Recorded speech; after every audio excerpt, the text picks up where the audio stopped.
Even after you mark your contacts as done, still your bot doesn't get triggered for any message received or new message received trigger. For that, go to your channels section, click on this bot icon.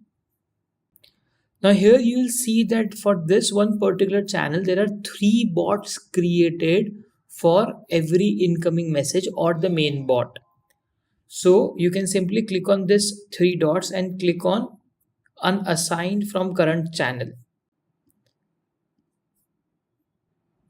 So why is it necessary to do for all the 3 channels? The reason is there might be some other missing elements.